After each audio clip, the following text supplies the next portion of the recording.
Why do I always feel like I'm in the twilight zone and I always feel like somebody's watching me and I have no privacy. Oh, I always feel like somebody's watching me. Tell me, is it just a dream? When I come home. Hey everybody, Tim Davis here, your marketing evangelist, coming at you for the last time in 2008, but fear not, we'll be back in 2009 with brand new episodes of Marketing Evangelist TV. We're going to answer all kinds of questions, from business questions to motivational questions to life questions. It's going to be a lot of fun.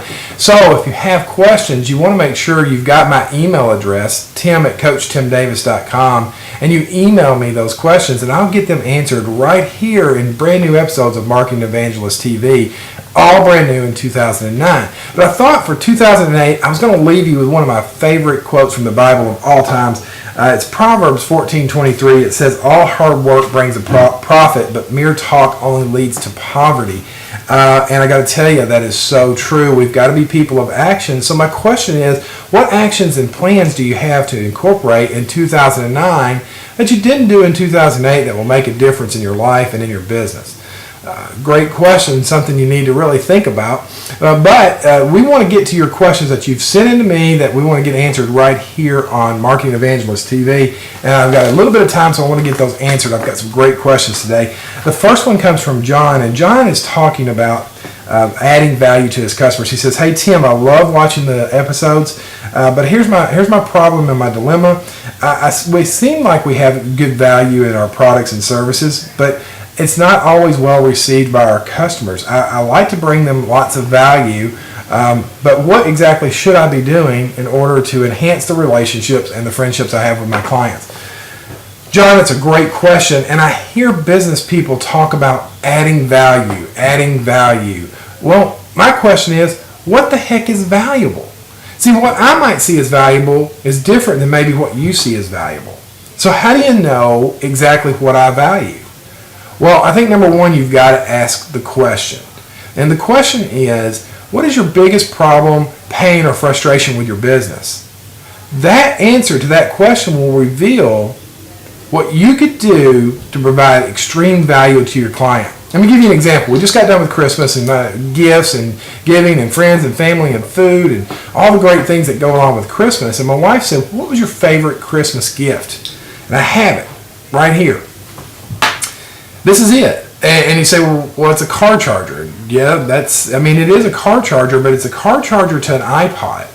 And see, my biggest problem the second part of last year was my iPod, the battery juice was just going downhill. It wouldn't stay charged. I'd be listening to Tony Robbins. He'd be getting to a great point and it just dead. And I'd be like, man, that is so frustrating. So, all the things I loved to listen to in my iPod, I couldn't listen to anymore. And so it was really frustrating for me. I had mentioned it, I thought, in passing, really, to my wife. She picked up on it, and for $5, she got me this car charger for my iPod. So, John, to answer your question, one thing to provide value is to find out what the biggest problem is and solve it. And secondly, you don't have to spend a ton of money to solve it. This was only $5, and it was extremely valuable to me. So, I think you really got to be using two ears to listen really closely and one mouth to ask really great questions. And when you do that, make sure you clarify it. Say, on a scale of 1 to 10, how big of a problem is that to you? If they say it's a 12, you're onto something. You need to go back to the drawing board, solve it. When you solve that, I guarantee you'll be adding great value and you'll see your sales and your referrals skyrocket. The next question actually came to me from a one-on-one. It's from a friend of mine named Tracy, and Tracy works at a radio station, and she was telling me, "Hey Tim, the radio salespeople, the advertising salespeople are really frustrated right now with the economy, and they're getting a lot of pushback from advertisers saying they want to either pull their ads or they really don't want to invest right now. And what would you do in that situation? How would you encourage them or inspire them, or what would you tell them to do?" Well, I thought about that, Tracy, and I think there's a couple of things. Number one, they need to be really careful on how they perceive people telling them no or pushbacks or things like that. A lot of times we'll perceive those as negatives, and we get really frustrated with that. I think you need to perceive those as opportunities, as a great opportunity to ask better questions. So your question would be, well, why is it that you don't want to spend any money in advertising? Are you seeing a downturn in your business? What's really your main concern? And get to that main concern. And I got a pretty good hunch that they're going to be looking for business, and they're going to say something like, well, it's not coming in off the ads like we thought. So I think you need to package your advertising services into a larger bundle. So instead of just getting that radio ad, maybe they get the services of a professional copywriter, an additional $400 value, absolutely free for advertising.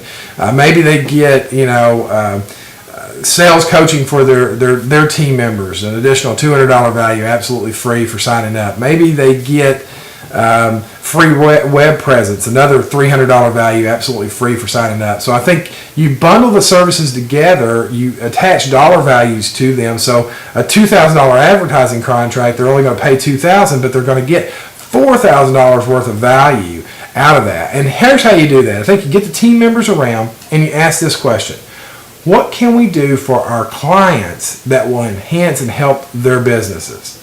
Not what can I do for me to make more sales. And when I'm coaching and training salespeople, that's probably what they ask the most. How can I get more business?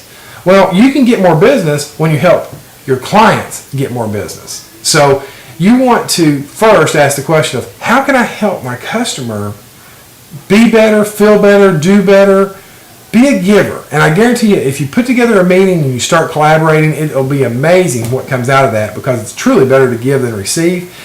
And you will truly reap what you sow. So if you start reaping into their businesses and their lives and trying to enhance their businesses, you're going to get more clients in return, regardless of the economy. It's like I've always said on the Marketing Evangelist Show: if you'll go make a friend, you will make a sale. So I want you to get the team together and start talking about how you can enhance customers' lives out there, come up with some great ideas, and I guarantee you, if you do that, you'll have a lot of fun, which business and work should be a lot of fun. And you'll really change some people's lives, and that'll make a difference to them, which will in turn make a difference to you. Tracy, I appreciate the question. I hope that helps you out. I appreciate you being a viewer of Marketing Evangelist TV. Don't forget to subscribe here on YouTube. Share the video with friends and family. And as always, if you have questions, email me, tim@coachtimdavis.com. I may just answer your question right here on Marketing Evangelist TV. Until 2009, don't forget what I always say: if you'll go make a friend, you will make a sale. It's my guarantee to you. Have a great, safe new year, and we'll see you in 2009.